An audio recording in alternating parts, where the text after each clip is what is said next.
오늘 함께 살펴볼 말씀은 창세기 24장 50절에서 67절까지 말씀입니다. 창세기 24장 50절에서 67절까지 말씀입니다. 창세기 24장 50절에서 67절 끝절까지 말씀, 제가 먼저 50절 읽습니다. 라반과 부두엘이 대답하여 이르되 이 일이 여호와께로 말미암았으니 우리는 가부를 말할 수 없노라. 리브가가 당신 앞에 있으니 데리고 가서 여호와의 명령대로 그를 당신의 주인의 아들의 아내가 되게 하라. 아브라함의 종이 그들의 말을 듣고 땅에 엎드려 여호와께 절하고 은금 패물과 의복을 꺼내어 리브가에게 주고 그의 오라버니와 어머니에게도 보물을 주니라. 이에 그들 곧 종과 동행자들이 먹고 마시고 유숙하고 아침에 일어나서 그가 이르되 나를 보내어 내 주인에게로 돌아가게 하소서. 리브가의 오라버니와 그의 어머니가 이르되 이 아이로 하여금 며칠 또는 열흘을 우리와 함께 머물게 하라. 그 후에 그가 갈 것이니라. 그 사람이 그들에게 이르되 나를 만류하지 마소서. 여호와께서 내게 형통한 길을 주셨으니 나를 보내어 내 주인에게로 돌아가게 하소서. 그들이 이르되 우리가 소녀를 불러 그에게 물으리라 하고 리브가를 불러 그에게 이르되 네가 이 사람과 함께 가려느냐. 그가 대답하되 가겠나이다. 그들이 그 누이 리브가와 그의 유모와 아브라함의 종과 그 동행자들을 보내며 리브가에게 축복하여 이르되 우리 누이여 너는 천만인의 어머니가 될지어다. 내 씨로 그 원수의 성문을 얻게 할지어다. 리브가가 일어나 여자 종들과 함께 낙타를 타고 그 사람을 따라가니 그 종이 리브가를 데리고 가니라. 그때 이삭이 브엘라헤로이에서 왔으니 그가 네게브 지역에 거주하였음이라. 이삭이 저물 때에 들에 나가 묵상하다가 눈을 들어 보매 낙타들이 오는지라. 리브가가 눈을 들어 이삭을 바라보고 낙타에서 내려 종에게 말하되 들에서 배회하다가 우리에게로 마주오는 자가 누구냐. 종이 이르되 이는 내 주인이니이다. 리브가가 너울을 가지고 자기의 얼굴을 가리더라. 종이 그 행한 일을 다 이삭에게 아뢰매 이삭이 리브가를 인도하여 그의 어머니 사라의 장막으로 드리고 그를 맞이하여 아내로 삼고 사랑하였으니 이삭이 그의 어머니를 장례한 후에 위로를 얻었더라. 혼인에 대한 시대적, 지역별 문화가 분명히 있습니다. 그러나 진리라는 것은 시대와 지역 문화를 초월합니다. 만고불변의 진리라는 것이 진리가 가지는 중요한 특성입니다. 그래서 이삭과 리브가의 혼인에 대한 창세기 24장을 단지 아브라함 당시 유대 결혼 문화 정도로 국한해서 보시면 곤란합니다. 참고로 우리가 사는 시대는 결혼 준비를 많은 경우 신랑 신부 당사자들이 주도적으로 합니다. 실제 혼주인 부모님들은 많은 부분 신랑 신부의 결정을 존중하여 따라가 주십니다. 혹 마음에 들지 않은 부분이 있더라도 어쩔 수 없이 때로 끌려가시기도 할 것입니다. 그에 반해 이삭과 리브가의 혼인 이야기를 보면 신랑 신부 두 사람은 표면적으로 볼 때 매우 수동적입니다. 이삭은 전면에 나타나지도 않습니다. 일단 이삭의 이상형이라든지 리브가의 이상형에 대한 언급은 전혀 없습니다. 단 재밌게도 혼주인 아브라함의 며느리감에 대한 일종의 이상형은 성경에 선명하게 나와 있습니다. 그게 지난주 4월 11일 토요일 새벽 본문에 있는데요. 창세기 24장 3절 4절 제가 읽어드립니다. 내가 너에게 하늘의 하나님 땅의 하나님이신 여호와를 가리켜 맹세하게 하노니, 지금 종에게 아들 신부감을 데려오라 부탁하는 대목입니다. 너는 내가 거주하는 이 지방 가나안 족속의 딸 중에서 내 아들을 위하여 아내를 택하지 말고 내 고향 내 족속에게로 가서 내 아들 이삭을 위하여 아내를 택하라. 지금 표시해드린 그 구절 안에 담긴 성경적 의미를 지난주 토요일 새벽기도 설교를 담당하신 임태경 목사님께서 매우 잘 풀어주셨습니다. 제가 지난 토요일 설교를 뒤에서 들으면서 정말 한 문장도 뺄 게 없다는 감탄을 하며 들었습니다. 그래서 조금 전에 확인해드린 이 구절이 어떤 의미인지 궁금하신 분들은 지난주 4월 11일 토요일 임태경 목사님 새벽 설교를 다시 들어보시기를 바랍니다. 제가 앞서 아브라함의 며느리감에 대한 이상형이라고 표현했지만요, 좀 더 정확하게 말씀드리면 혼주, 아브라함의 결혼관이라고도 할 수 있습니다. 그 점에서 믿음의 조상 아브라함은 오늘 우리들에게 믿는 자들에게 결혼관은 어떠해야 하는지에 대해서도 모범이 되고 있습니다. 핵심만 말씀드립니다. 아브라함은 당시 통속적 결혼관, 세속적 결혼관, 그 문화에 저항한 사람입니다. 그러한 아브라함의 결혼관을 하나님 중심적 결혼관이라고 할 수 있습니다. 물론 부담 갖지는 마십시오. 모두가 그렇게 해야 한다는 것도 아니고 실제로 그렇게 할 수 있는 것도 아닙니다. 그렇지만 성경에서 믿음의 혼주라면 어떻게 결혼을 준비하는지, 또 그렇게 해서 믿음의 가정은 어떻게 세워지는지 우리가 한 번쯤은 믿음으로 살펴볼 필요가 있습니다. 그런데 여러분, 오늘 본문이 결혼을 앞둔 개인 또는 가정에게도 의미가 있겠지만, 특별히 저는 이 말씀을 지금 우리 더사랑교회가 함께 묵상하게 된 것에 하나님의 특별한 뜻이 있는 것으로 보입니다. 오늘 4월 13일은 더사랑교회 역사에 있어서 매우 의미 있는 날입니다. 결혼에 비유하면 두 번째 남편과 안타까운 이별을 법적으로 마무리하고 장차 맞이할 세 번째 남편 맞을 준비를 하게 되는 날입니다. 너무나도 애석하지만 그 누구도 원치 않았던 일이 그렇게 되어버렸습니다. 하나님께서 그렇게도 일하시나 봅니다. 아시는 분들도 있겠지만 목회자 청빙의 과정을 목회자와 교회의 결혼으로 비유하기도 합니다. 예를 들어서 목회자가 선보러 간다 이런 말을 합니다. 들어보신 적 있을지 모르겠습니다. 실제로 그럴 때 배우잣감 여성을 만나러 간다는 말이 아니라 자신이 청빙 후보자가 된 교회에 면접에 준하는, 최종 면접에 준하는 설교를 하러 간다는 뜻입니다. 그러면 절차상 그 설교를 한 후 당일 오후 그 교회는 공동의회를 열고요, 청빙 투표를 진행합니다. 그런데 앞으로 3대 목회자이자 남편을 모실 준비를 해야 할 우리 신부 측인 더사랑교회가 하필 이 시점과 이 상황에서 이삭과 리브가의 특별한 혼인성사의 말씀을 묵상하게 된 것입니다. 그것도 지난주 토요일부터 무려 3일씩이나 그렇습니다. 이것은 우연의 일치로 보기 어렵습니다. 하나님 안에서 우연은 없습니다. 우연으로 보일 뿐 하나님의 필연이고 필수입니다. 그래서 오늘 주어진 이 말씀 통해서 개인과 가정 차원의 결혼에 대한 성경적 원리도 발견하시면 좋겠습니다. 나아가 목회자와 교회 간의 성경적 혼인의 원리를 더불어 발견하는 유익이 있으시기를 바랍니다.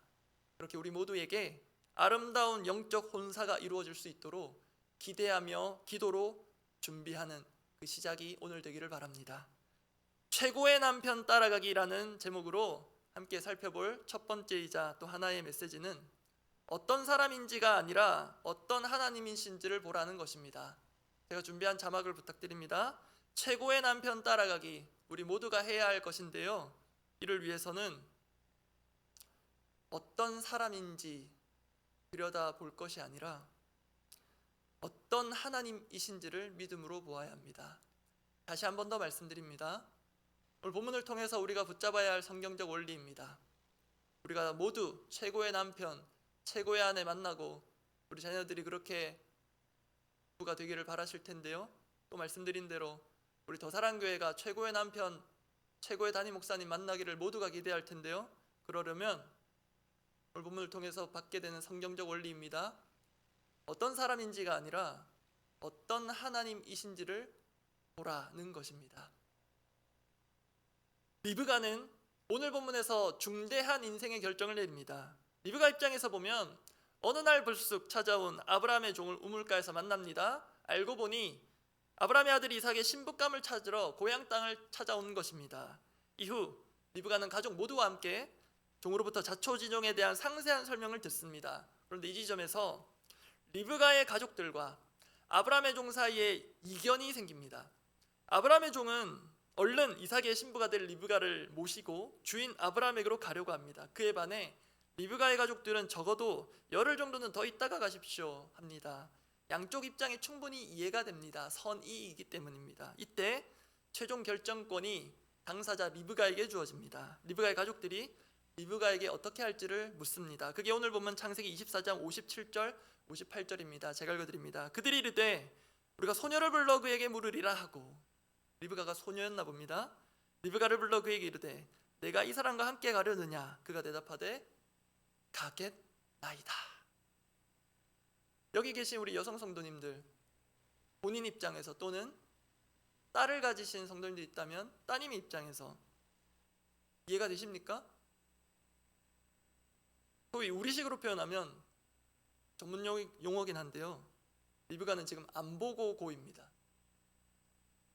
사실 우리네 결혼 문화를 기준으로 보면요, 리브가의 결정을 쉽게 이해하기가 어렵습니다. 그럼에도 한번 이해해 보려는 노력의 일환에서 나올 수 있는 비성경적인 묵상을 예로 한번 들어봅니다. 비성경적인 묵상입니다. 리브가는 집을 떠나고 싶었나 보다. 부모님, 오빠 라반 싫었나 보다. 라반이 성경에서 어떻게 나오는지 아시잖아요. 또는 리브가는 어려서부터 빨리 시집가고 싶었나 보다. 또는 우리의 세속적 눈으로 보자면 아브라함의 종이 가져온 그 어마무시한 예물들에 눈이 돌았나 보다. 잘 사는 집안인가 보다. 볼 거 없다, 가자. 여러분, 비성경적인 묵상의 예입니다. 그런데 실제로 우리 시대로 보자면 평생을 같이 살 사람에 대한 리브가 입장에서 또는 부모의 입장에서 최소한의 상대방에 대한 확인 내지는 검증이 있어야 가겠나이다 말겠나이다, 시집을 갈지 말지 결정하지 않겠습니까?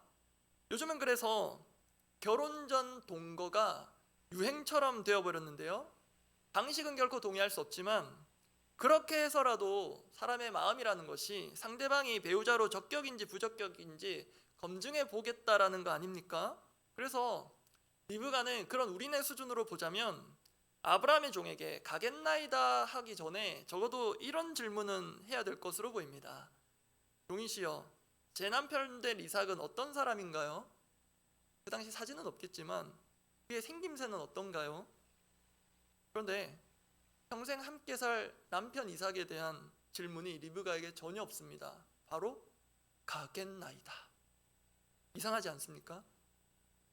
그런데 사실 이삭에 대한 설명도 묘사도 거의 제공하지 않은 측은 리브가를 찾아온 아브라함의 종입니다. 어제 주일 큐티 본문인데요, 아브라함의 종이 이삭의 신부감 찾기 미션을 수행하는 과정에서 그간에 있었던 일들을 다시 한 번 더 반복해서 확신을 가지고 설명하는 그의 간증과도 같은 내용이 어제 큐티 본문인데요, 그 간증 속에 담긴 그의 믿음이자 일종의 종의 대리 프로포즈 같은 것이 어제 큐티 본문 창세기 24장 48절 49절입니다. 제가 읽어드립니다. 내 주인 아브라함의 하나님 여호와께서 나를 바른 길로 인도하사 나의 주인의 동생의 딸을 그의 아들을 위하여 택하게 하셨으므로 내가 머리를 숙여 그에게 경배하고 찬송하였나이다. 지금 이 종이 누구를 보고 있는 것 같습니까? 리브가를 보고 있습니까? 어떤 하나님이신지 하나님을 보고 있죠. 그래서 이제 49절 대리 프로포즈가 나옵니다. 이제 당신들이 이 하나님을 보시거든 인자함과 진실함으로 내 주인을 대접하려거든 내게 알게 해주시고, 그렇지 아니할지라도 가든 말든 그렇지 아니할지라도 내게 알게 해주셔서 내가 우로든지 좌로든지 행하게 하소서. 여기가 아니라 하면 난 다른 데로 가겠다라는 것입니다. 하나님께 다 맡긴 종입니다. 그래서 창세기 24장에 나오는 이 아브라함의 종을 가만히 보면요, 정말 처음부터 끝까지 하나님을 주목하고 있습니다. 하나님의 일하심을 이 종은 분명히 보았습니다. 그 과정에서 하나님께서 그에게 리브가를 보여주신 것입니다. 그 하나님께서 리브가가 주인의 아들의 신부라는 확신도 종에게 주셨습니다. 그래서 지금 대리 프로포즈까지 나온 것입니다. 가시겠습니까? 마시겠습니까? 가달라고 애원하지도 않습니다. 다시 아브라함의 종의 입장을 생각해 보십시오. 만약 자기 눈에 볼 때 진짜 이 여인이다, 신부감이라고 확신하고 모시고 주인에게로 갔는데요, 이럴 수도 있지 않겠습니까? 주인은 마음에 들지 않는 것입니다. 또 평생 남편이 될 주인의 아들도 마음에 들지 않을 수 있지 않습니까? 그러면 아브라함의 종은 지금 이 중대한 결정을 자신의 눈과 판단으로 해야 합니다. 얼마나 부담이 됩니까? 그런데요, 아브라함의 종의 믿음이 기가 막힙니다. 그 자신의 눈, 안목, 판단을 오롯이 하나님께 이미 맡깁니다. 그게 지난 토요일 큐티 본문 중에 창세기 24장 12절입니다. 그가 먼 길을 나서며 하는 간구의 기도 제목인데 다 같이 한번 읽어보겠습니다. 그가 이르되 우리 주인 아브라함의 하나님 여호와여 원하건대 오늘 나에게 순조롭게 만나게 하사 내 주인 아브라함에게 은혜를 베푸시옵소서. 여러분, 모시고 있는 주인이 역대급 믿음의 조상이어서 그런지 아브라함의 종의 믿음도 역대급입니다. 주인의 아들 신부감 구해오는 일이 이미 자신의 눈과 판단으로는 할 수 없는 일임을 잘 알고 있습니다. 자신은, 좋은 표현은 아니지만 일개 종일 뿐입니다. 그래서 그는 하나님께 은혜를 구합니다. 자신이 감당 못할 일이기도 하거니와 더 중요한 것, 주인 아브라함에 대한 존경과 애정에서 나오는 간구입니다. 그 끝이 이랬습니다. 내 주인 아브라함에게 은혜를 베푸시옵소서. 단지 자신의 과업 수행을 위한 기도였다면 저에게 은혜를 베풀어 달라 했겠지만 주인에 대한 존중과 애정에서 나온 간구입니다. 내 주인 아브라함에게 은혜를 베푸사 순조롭게 신부감 만나게 하옵소서. 근데 여러분, 그렇다고 혼인이라는 게 순진하게 믿음만 가지고 되는 것은 분명 아닙니다. 믿음에서 나오는 지혜가 필요합니다. 어제 김대혁 교수님 설교 제목에 따르면 분별하는 지혜가 필요합니다. 이 사람인가 아닌가. 그 점에서 하나님께서 아브라함의 종에게 주신 그 분별의 지혜가 창세기 24장 13절 14절에 있습니다. 제가 조금 속도감 있게 읽어드립니다. 성중 사람의 딸들이 물 기르러 나오겠사오니, 조금 전에 그 은혜 구하는 기도 바로 이어서 나온 내용입니다. 내가 우물 곁에 서 있다가 한 소녀에게 이르기를 청하건대 너는 물동이를 기울여 나로 마시게 하라 하리니 그의 대답이 마시라, 내가 당신의 낙타에게도 마시게 하리라. 소녀의 대답이죠. 하면 그는 주께서 주의 종 이삭을 위하여 정하신 자라. 이로 말미암아 주께서 내 주인에게, 또 이럽니다, 내 주인에게 은혜 베푸심을 내가 알겠나이다. 이 과업, 힘든 나에게 은혜가 아니고 주인에게 은혜를 베푸신 분이 하나님이시다. 여러분, 하나님께서 아브라함의 종에게 주신 신부감 분별의 지혜가 담긴 대목이 표시된 부분입니다. 마시라, 마시세요. 제가 당신의 낙타에게도 마시게 해드릴게요. 그런 소녀라면 된다라는 것입니다. 일단 지금 여러분, 아브라함의 종은, 일단 그 종을 보십시오. 종은 누군가를 섬길 섬김의 자세가 되어 있는 사람입니다. 계속 주인, 모든 결정을 주인 기준으로 합니다. 사실 종의 입장을 다시 생각해 보면요, 주인이 종에 불과한 사람에게 아들 신부감 구해오라고 할지 어떻게 알았겠습니까? 상상이나 했겠습니까? 감당할 수 있겠습니까? 여러분이 정말 존경하는 기업의 회장 또는 목회자 갑자기 며느리감 좀 구해주십시오 하면은 여러분 감당할 수 있겠습니까? 그럼에도 이 아브라함의 종은요, 처음부터 보면 군말 없이 순종하고 먼 길을 떠납니다. 여러분, 이것이 종입니다. 목회자들이 주의 종 하는데요, 껍데기입니다. 여러분, 이것이 종입니다. 이 아브라함의 종 잘 보고 우리가 배워야 됩니다. 토달지 않고 자기 생각, 자기 형편 내세우지 않고 무직하게 순종하는 사람이 정말 주의 종입니다. 그게 성경적 리더십, 성경적 섬김의 리더십입니다. 그것은 우리 주 예수 그리스도께서 몸소 보이신 종의 리더십입니다. 그 종된 예수님의 모습을 그려낸 복음서가 마가복음인데요, 그 마가복음의 주제 구절로 알려진 구절이 마가복음 10장 45절입니다. 마가복음 10장 45절 다 같이 읽어보겠습니다. 인자가 온 것은 섬김을 받으려 함이 아니라 도리어 섬기려 하고 자기 목숨을 많은 사람의 대속물로 주려 함이니라. 그것이 우리 주님입니다. 그러면 여러분, 실제 종으로서 평생을 종처럼 살아온 이 아브라함의 종의 눈에는 실제로 잘 보이는 지점이 있습니다. 그게 뭐냐면, 저 사람의 지금 섬김이 몸에 배어 있는 것인지 아닌지, 혹은 섬기는 척하면서 실은 섬김받는 사람인지 너무나도 잘 보입니다. 각 분야의 전문가들은요, 딱 보면 압니다. 인테리어의 전문가는요, 여기 와서 딱 보면 압니다. 음향 전문가들은 딱 들어보면 압니다. 이 종 전문가입니다. 보면 압니다. 특히 종은 잘 알고 있습니다. 내 주인 아브라함은 거부 중의 거부입니다. 그 아들 이삭도 거부의 상속자로서 자동적으로 거부가 될 사람입니다. 그러면 비정상적인 경우입니다.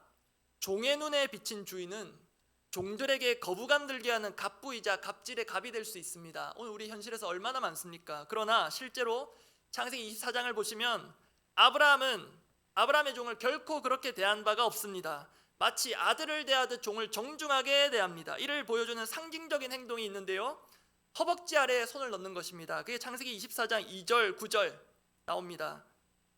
내 허벅지 밑에 내 손을 넣어라. 9절 마지막에도 아브라함의 종에게 아들 신부감 데려오라고 당부하는 처음과 끝에 그의 주인 아브라함의 허벅지 아래에 손을 넣고, 여러분 이 허벅지 아래에 손을 넣는 것이 어떤 의미인지 알 수 있는 대목이요, 창세기 후반부에 한 번 더 나옵니다. 야곱이 우여곡절 끝에 죽은 줄 알았던 아들 요셉을 애굽에서 제외합니다. 그때 야곱이 요셉에게 당부한 유언 같은 것이 있습니다. 그게 창세기 48장 29절인데요 제가 읽어드립니다. 이스라엘이 죽을 날이 가까우면, 이 이스라엘이 계명된 야곱이죠, 그의 아들 요셉을 불러 그에게 이르되 이제 내가 네게 은혜를 입었거든 청하노니 네 손을 내 허벅지 아래에 놓고 이내와 성실함으로 내게 행하여, 유언 같은 말이 나오죠, 애굽에 나를 장사하지 아니하도록 하라. 여러분 실제로 야곱에게 있어서 요셉은 태어난 순서상의 장자는 아닙니다. 그러나 실질적 심정적 장자입니다. 왜 그렇습니까?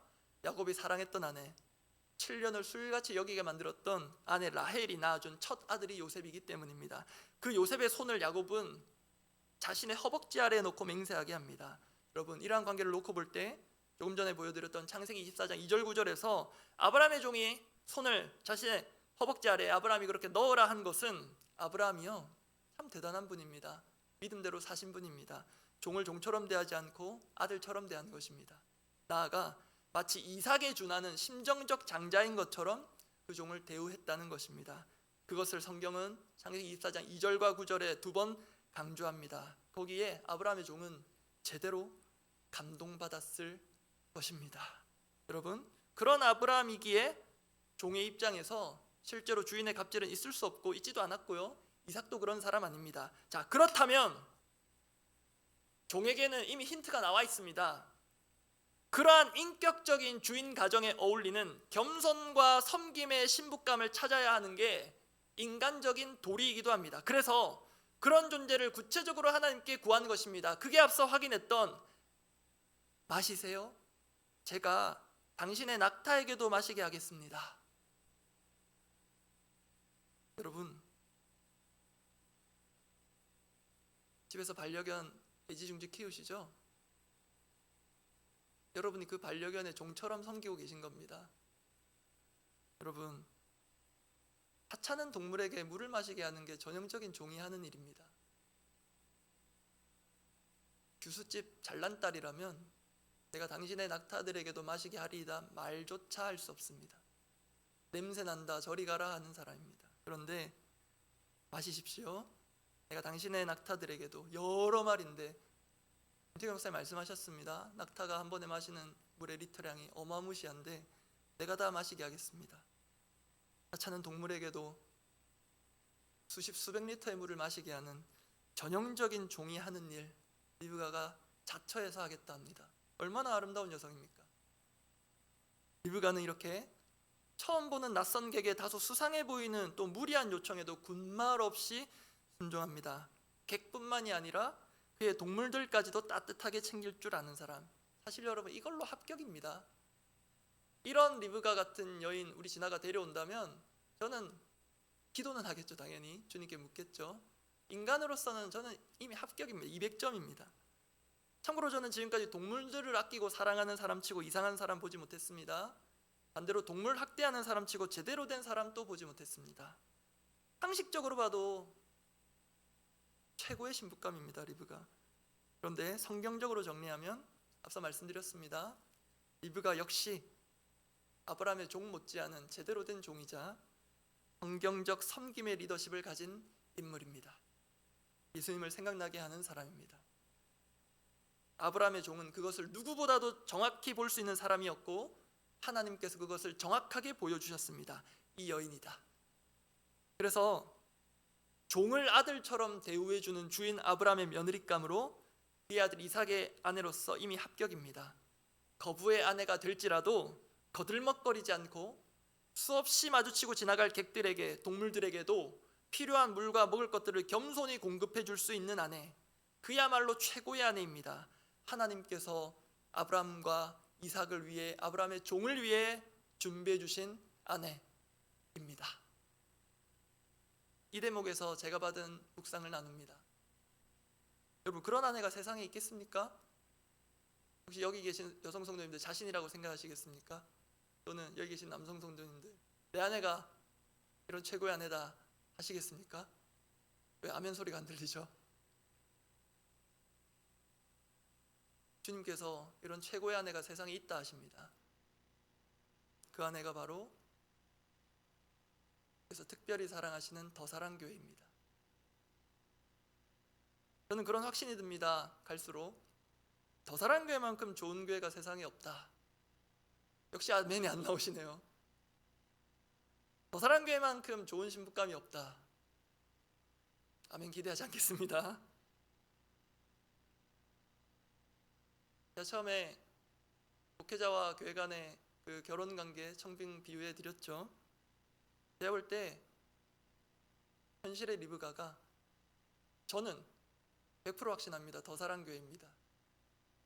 구체적 설명 필요 없습니다. 제가 앞서 동거라는 방식에 대해서 동의할 수 없다 했는데요, 제가 만 4년 차 더사랑교회와 동거하고 있지 않습니까?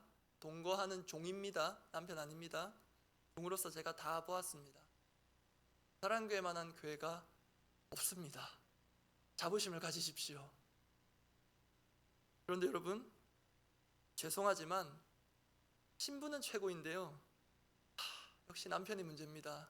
우리 여성 성도님도 그렇지 않습니까? 첫째 남편이 지나갔습니다.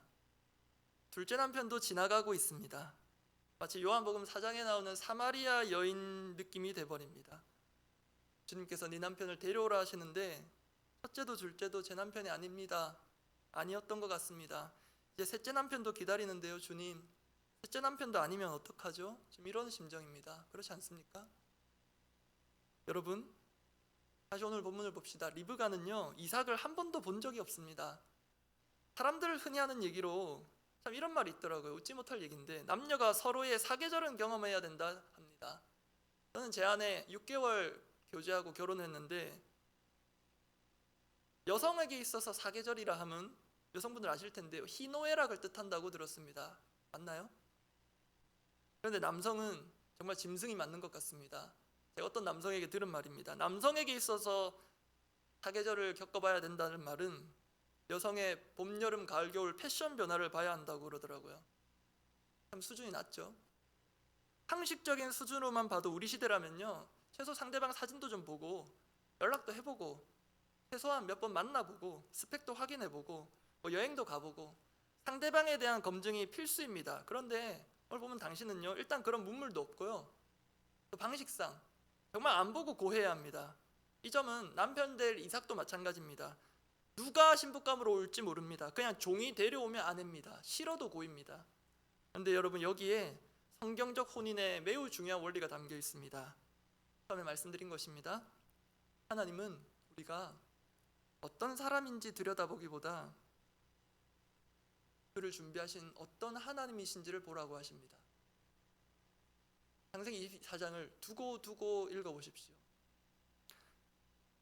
우리가 어떤 사람인지 들여다보기보다 그 노력의 10분의 1이라도 그 사람을 준비해 주신 어떤 하나님이신지를 보라는 것입니다. 그러면 얼마든지 믿음으로 장가가고 시집갈 수 있다라는 것입니다. 왜 그렇습니까? 하나님은 우리의 배우자를 준비하실 뿐만 아니라 심지어 우리의 배우자를 만들어주신 분이시기 때문입니다. 그 존재가 바로 창세기 2장에서 아담을 위해 만들어진 신부입니다. 그 신부의 완벽함에 눈이 먼 남편 아담의 고백입니다. 창세기 2장 23절입니다. 제가 읽어드립니다. 아담이 이르되 이는 내 뼈 중에 뼈요 살 중에 살이라. 좀 와닿지 않을 수 있는데요, 참고로 저의 모교회 담임 목사님께서 이 본문을 이렇게 해석하시더라고요. 성도님 여러분, 뼈 중에 뼈가 뭐겠습니까? 통뼈 아닙니까? 하와는 아마도 통뼈였을 것입니다. 그리고 또 이러시더라고요. 정말 제 어릴 때 설교인데 기억이 그대로 납니다. 살 중에 살은 여러분 뭐겠습니까? 삼겹살 아닙니까? 그러시면서 아마도 하와는 마른 체형은 아니었던 것 같습니다.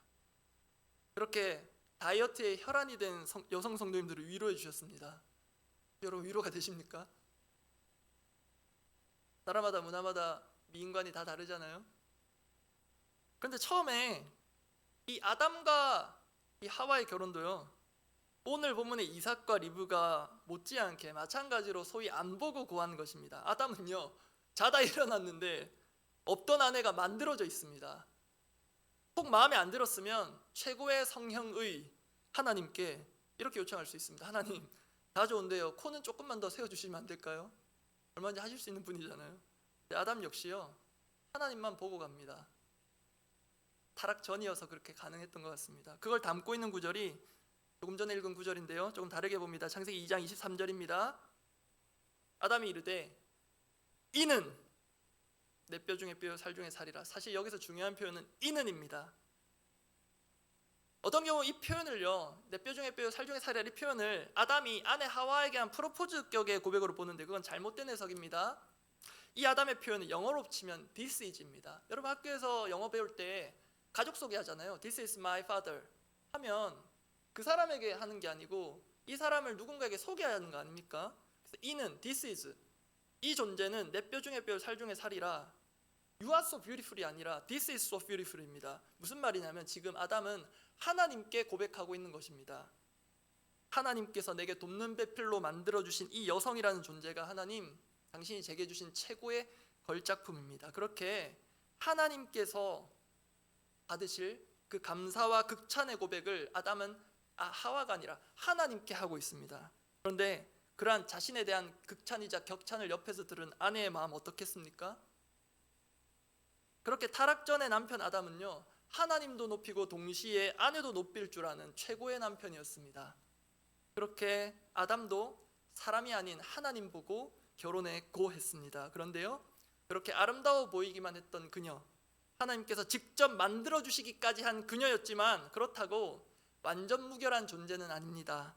나도 그도 연약하고 완악한 사람입니다. 그 한계가 여실히 드러난 장면이 창세기 3장입니다. 하와는 사단의 유혹에 먼저 현혹되고 넘어가 버립니다. 그런데 아담도 아무런 저항 없이 선악과 따먹고 변해버렸습니다. 사람이 완전 변해버렸습니다. 이때부터 소위 우리 하는 말, 남편이 남의 편이 되어버립니다. 하나님께서 아담에게 가장 먼저 회개의 기회를 주셨는데요, 그 기회를 아담은 제대로 걷어차버립니다. 그게 창세기 3장 11절 12절 말씀인데, 통탄할 변명을 잘 보십시오. 이르시되 누가 너의 버섯을 내게 알렸느냐? 내가 내게 먹지 말라 명한 그 나무 열매를 내가 먹었느냐?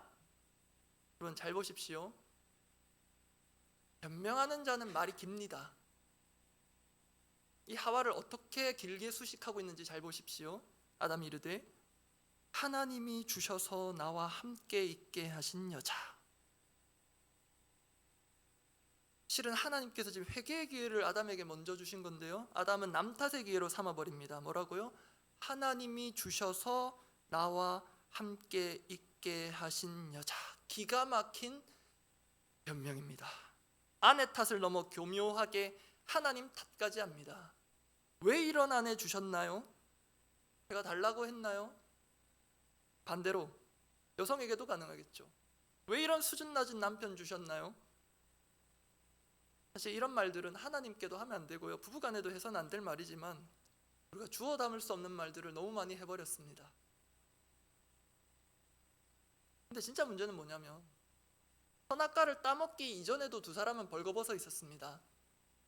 따먹은 이유도 벌거벗어 있었습니다. 그런데 실은 원래부터 보아왔던 서로의 벌거벗음이 아무런 문제가 없었는데요, 그것이 어느 순간 문제로 보이기 시작하더라는 것입니다. 그것은 그녀의 문제가 아니라 실은 내 눈의 문제인데, 눈은 마음과 연결되어 있다 성경적으로 말씀드렸습니다. 3월 15일 본심 설교할 때 내 마음에 선악과를 떠먹고 내가 하나님이 되어서 내 마음에 죄악이 자리를 잡고 내가 하나님 자리에 앉은 마음, 그 마음의 눈으로 보니까 무결점의 여인이 결점투성이로 보이는 것입니다. 그래서 그녀의 결점이 보이고요, 그 결점을 덮어주지는 못하고 들춰냅니다. 그 이유는 그녀의 결점 때문이 아니라 그녀를 결점투성이로 보게 만든 자신의 죄로 인함입니다. 그게 선악과가 가져온 결과, 자신이 모든 것의 기준이 돼버려서, 하나님이 돼버려서 하나님이 주신 선물 같은 존재마저도 평가하고 박대합니다. 평생의 배우자도 예외가 아닙니다. 가장 가까이서 주눅들고 시들어버리는 꽃이 되어버립니다. 이게 죄의 결과입니다, 여러분. 근데 여러분, 안타깝지만 목회자와 교회 간의 관계로 가져와도 이게 크게 틀리지 않습니다. 사실 그 사람이 어떤 사람인지 우리가 알아볼 필요는 분명히 있습니다. 또 그 역할을 누구보다도 잘 해주시기를 바라는 마음에 또 뽑히신 분들도 있습니다. 그런데 정말 어떤 사람인지가 아니라 어떤 하나님이신지를 믿음으로 보기를 원하시는 분이라면 실은 그가 어떤 사람인지 크게 중요하지 않기도 합니다. 왜 그러냐면요, 그 사람에 대한 나열된 정보들이요, 그때는 맞고 지금은 틀릴 수 있기 때문입니다. 실제로 눈앞에서 면접도 마찬가지입니다. 면접 당시에는 분명 맞았는데 이 사람인가 했는데 지내고 보니 틀릴 수 있기 때문입니다. 여러분, 이미 다 한 번씩 속지 않으셨습니까? 결혼하면서 다 한 번씩 속지 않으셨나요? 내가 알던 그 사람 지금 어디 갔나? 난 지금 누구랑 살고 있나? 제가 연애할 때요, 결혼 직전에 만난, 죄송합니다, 조금 여성분들에게 좀 불편한 표현일 수 있는데, 그 아름다운 라인을 가졌던 제 아내는 어디로 갔나? 저희 집 아직 결혼 사진이 곳곳에 걸려 있거든요. 그분과 지금의 내가 살고 있는 분은 왜 이렇게 다른가? 첫째 지나 임신 10개월 때 D라인을 형성하셨는데 그래도 사랑스러웠습니다. 출산 후에는 다시 아름다운 그 라인으로 돌아오실 줄 알았는데 여전히 아름다운 D라인을 갖고 계십니다. 그나마 임신 때는요, D도 소문자 D였습니다. 근데 출산 후에는 대문자 D라인입니다. 죄송합니다. 제 아내에 대한 얘기입니다. 혹시 나에 대한 얘기를 하는 건가, 왜 날 공격하나 오해하지 마시기 바랍니다. 근데 제 아내는 이렇게 얘기해도 괜찮습니다. 상처 안 받습니다. 왜 그런지 아십니까? 제 아내는 남편 설교 듣지 않습니다. 거기 가서 전해주시면 안 됩니다. 링크 공유해 주시면 안 됩니다. 근데 거짓말이 아닙니다, 여러분. 은혜의 콩깍지가 씌워지니까요, 저는 아내의 대문자 D라인도 더블 D라인도 사랑스럽습니다. 실제로 그 고백을 했습니다. 여러분, 그게 은혜입니다. 여러분, 사람은 변합니다. 결혼 전에 남편으로 돌아와 달라 말도 안 됩니다. 아무도 못 돌아갑니다. 누구든지 그리스도 안에 있으면 새로운 피조물, 예전 것은 지나갔으니 보라 새 것이 되었도다. 우리가 어떻게 1초 전으로 돌아갑니까?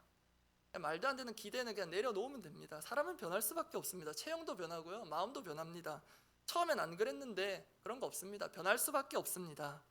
그러면요, 여러분, 이전에 내 남편, 내 아내가 전성기로 돌아가기를 기대하기보다 현재 같이 시들어가고 있음을 인정하고 현재 같이 늙어가고 있음을 인정하고 받아들이고, 좋게 표현하면 서로가 익어감을 받아들이고 부족함은 감싸주면 됩니다. 꼭 내가 살아보니 내가 생각한 이삭이 아닌데, 내가 살아보니 내가 생각한 리브가가 아닌데, 그러함에도 우리의 믿음의 고백은 동일합니다. 하나님께서 내게 최고의 선물을 주셨구나. 어제도 부부 두 분 신방하는데요, 제가 보았습니다. 두 분은 최고의 선물이다. 서로에게 최고의 좋은 것, 좋은 존재를 주셨습니다. 두 분도 인정하고 행복해 하십니다. 여러분, 그렇게 믿음으로 받아들이면 됩니다. 하나님 내게 최고의 선물을, 남편 아내를 주셨구나. 그렇게 껴안으면요, 신기하게도요, 어느새 내 남편이 이삭처럼 보입니다. 어느새 내 아내가 리브가로 보입니다. 그렇게 믿음이라는 것이 능력이 있어서 우리 눈에 믿음의 콩깍지가 씌워지게 합니다. 실제로 평생 믿음의 콩깍지가 씌워진 채로 살 필요도 있습니다. 설령 여러분, 콩깍지가 때로 벗겨져 가지고 상대방의 허물이, 또 민낯이, 부끄러운 나체가 다 보인다 할지라도요, 참 이것도 재밌는 게 그걸 덮어주는 사람이 있고 들춰내는 사람이 있습니다. 어디든 있습니다. 그 대표적인 예가 창세기에 있습니다. 노아의 아들들입니다. 홍수 위에 노아가 포도주 마시고 취해 벗은 채로 있는 그때 세 아들의 반응이 둘로 갈립니다. 함의 반응입니다. 가나안의 아버지 함이 그의 아버지 하체를 보고 밖으로 나가서 그의 두 형제에게 알림해. 근데 셈과 야벳은 다르게 반응하죠. 뒷걸음쳐 들어가서 그들의 아버지의 하체를 덮었으며, 뒷걸음쳐 들어가면 어디 있는지도 보지도 못하는데 절대로 보지 않겠다라는 강력한 의지가 담긴 것입니다. 함은요, 뭘 잘못했습니까? 아버지의 허물을 본 건 어쩔 수 없습니다. 누군가는 첫 번째 목격자는 있잖아요. 그러면 자신의 선에서 그냥 아버지를 덮어줬으면 됩니다. 그게 아버지에 대한 존중입니다. 그렇지 않습니까? 그런데 굳이 그걸 두 형제에게 알립니다. 그게 들춰내버린 것입니다. 그런데 셈과 야벳은 보지 않고자 뒷걸음질 치면서까지 아버지의 허물을 덮어줍니다. 여러분, 이것도 우리 더사랑교회에 적용됩니다. 저는 여러분 알고 있습니다. 여러분도 지금까지 영적 아버지들을, 첫째 남편, 둘째 남편을 셈과 야벳처럼 존중으로 대해 오셨다는 것을 저는 잘 알고 있습니다. 보여도 못 본 척 다른 사람 못 보게 덮어주신 그 아버지이자 남편에 대한 존중과 사랑을 저는 잘 알고 있습니다. 만사년 동거한 종으로서 말씀드렸지 않습니까? 근데 여러분, 가족 중에 그런 서로의 부끄러움을 다 볼 수 있는 합법적 관계가 또 있습니다. 부부입니다. 그리고 또 있습니다. 부모가 어린 자식을 양육할 때입니다. 그래서 우리에게는 때로 부모의 마음도 필요합니다. 부부가 아니라. 부모만큼 우리 자신의 결점과 약점을 잘 아시는 분은 없습니다. 그렇다고요, 부모들 중에 발가벗겨서 자식 씻기다가 자식 내버리는 부모 없습니다. 왜 이렇게 몸이 더러워? 그래서 이러한 유명한 문구가 나오지 않았습니까? 풍성한 삶으로의 초대 책에 나옵니다. 목욕물과 함께 아기를 버리지 말라. 그런 부모의 마음이 장착되고 준비된 더사랑교회라면요, 저는 이렇게 확신합니다. 어떤 남편이 와도 상관없다. 하나님이 예비하신 가장 좋으신 분을 보내주실 것이기 때문입니다. 그 확신이 든다면 안 봐도 고, 꼭 결점이 보인다 하더라도 내가 껴안고 품을 테니 또 고, 그런 믿음의 결단을 적어도 이 새벽을 깨우시는 분들은 오늘부터 준비해 갈 수 있기를 바랍니다. 여러분, 우리 사람들 간에 참 쓸데없는 논쟁들이 있습니다. 그중 하나가 이겁니다. 애가 안 생길 때요, 예전에 어른들은 이렇게 싸웠던 것 같습니다. 씨가 문제냐 밭이 문제냐. 죄송하지만 수준이 그렇게 있어 보이진 않고요, 비성경적 논쟁을 합니다. 결국 남탓 논쟁 아닙니까? 둘 다 문제입니다. 그런데 많은 경우는 씨가 문제냐 밭이 문제냐 할 때 대개의 경우 밭을 문제 삼는 경향이 있습니다. 왜 그러냐면 남성 중심적, 남성 우월적 문화가 한몫하기 때문입니다. 그런데 여러분, 유대 사회도 그랬습니다. 부부간에 문제가 생겨서 갈라지면요, 100% 여성 문제입니다. 법이 그랬습니다. 율법이 그랬습니다. 문제가 생겨도 여성에게는 이혼할 수 있는 권한도 없습니다. 그래서 반복된 이혼을 당한 피해 여성이 요한복음 4장에 나오는 사마리아 여인입니다. 그런데 예수님은 그러한 사회적인 통념을 깨버리십니다. 네가 문제가 아니고 남편이 문제라는 것입니다. 이 남편 데려오라. 첫째, 둘째 남편이 지나갔습니다. 앞서 말씀드렸죠, 우리가 마치 사마리아 여인 된 것 같은 느낌이라고. 이 남편 데려오라 하시는데 첫째, 둘째 지나가고 셋째 남편 기다리는데 셋째 남편도 아니면 어떡하나. 여러분, 그런 사마리아 여인, 인종적으로 상종 안 할 뿐 아니라 몇 번의 이혼을 당한 여인입니다. 더더욱 상종하지 않는 사람, 유대 사회에서는. 근데 예수님께서 그런 여인을 일부러 찾아가 만나주신 것부터가 은혜이고 그 안에 메시지가 있습니다. 어떤 메시지냐면, 구딜 헌팅이라는 유명한 영화의 명대사 아십니까? It's not your fault. 네 잘못이 아니다. 사마리아 여인이여, 그대 잘못이 아니다. 너를 마구 버린 지나간 남편들이 문제다. 그리고 우리 주님 말씀하십니다.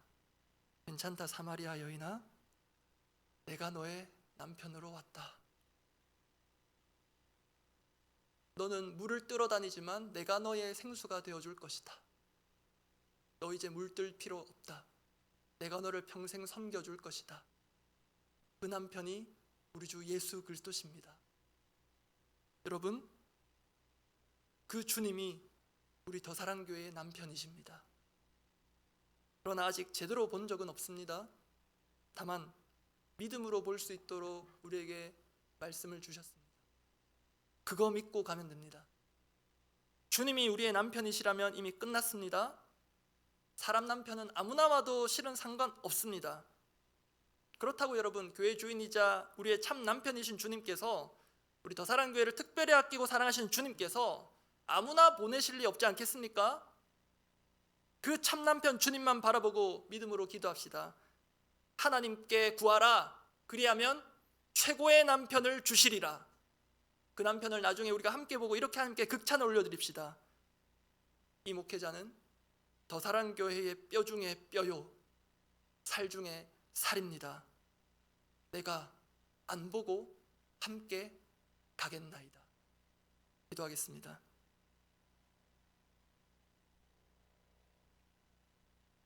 새벽기도 얼른 끝나고 직장 출근하셔야 되는 분들이 있으실 텐데 메시지가 길어져서 양해를 구합니다.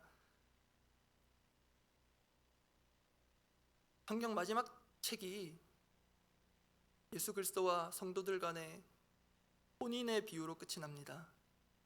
요한계시록 21장 2절 제가 읽어드립니다. 또 내가 보매 거룩한 성 새 예루살렘이 하나님께로부터 하늘에서 내려오니 그 준비한 것이 신부가 남편을 위하여 단장한 것 같더라.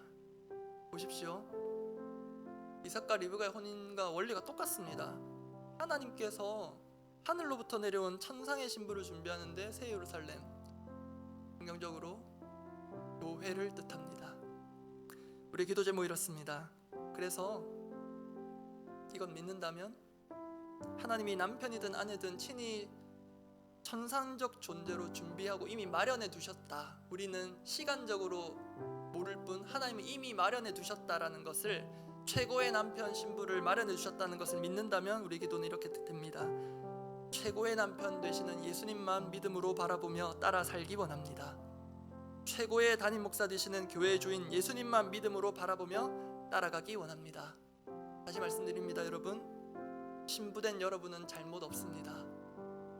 남편 행세하는 저 같은 목회자 때문입니다.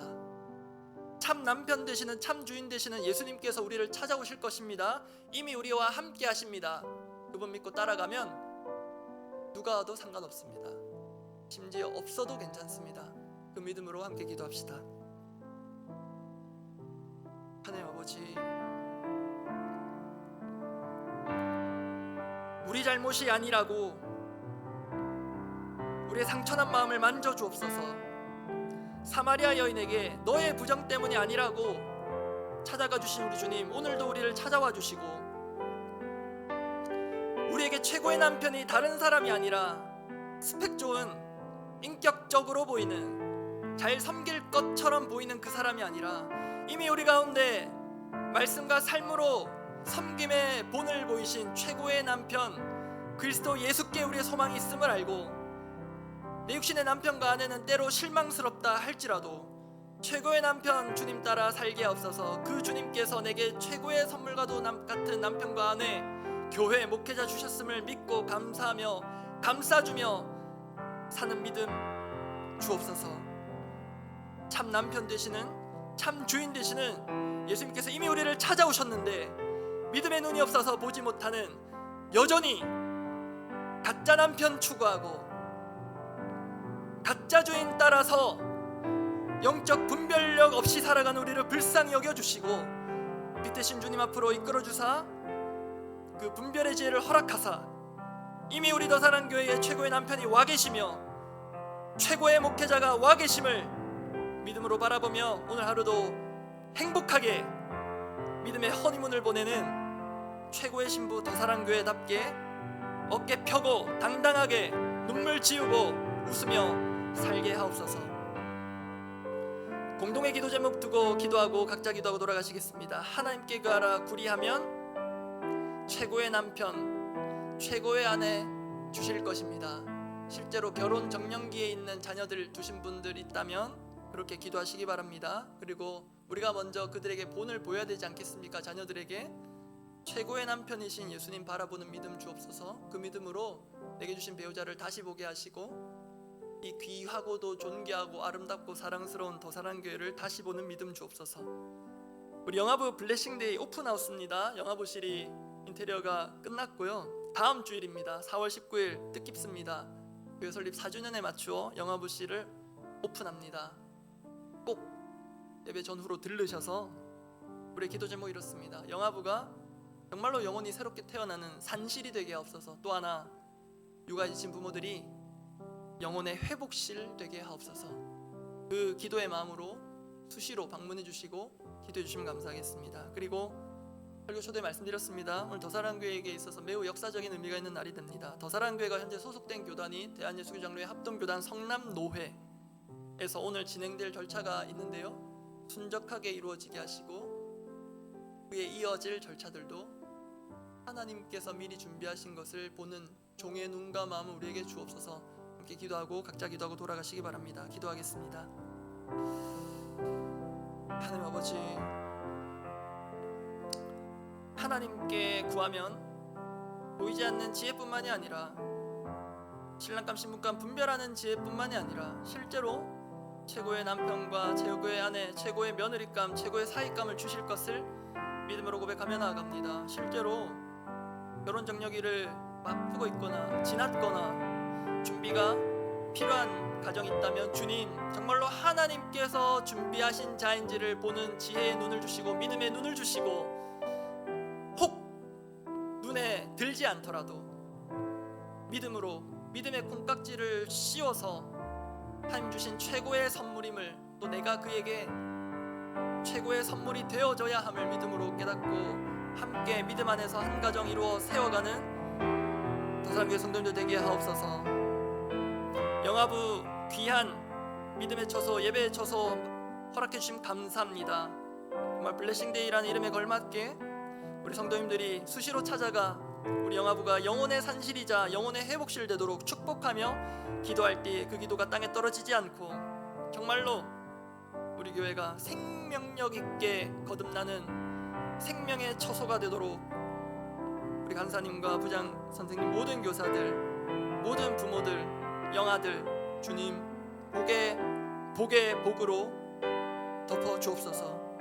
주님, 우리 더사랑교회가 가야 할 현실의 절차들이 있습니다. 혹 누군가 방해하고 걸림돌 역할을 할지라도 하나님 하시기에 결국 하나님 뜻대로 진행될 것을 믿습니다.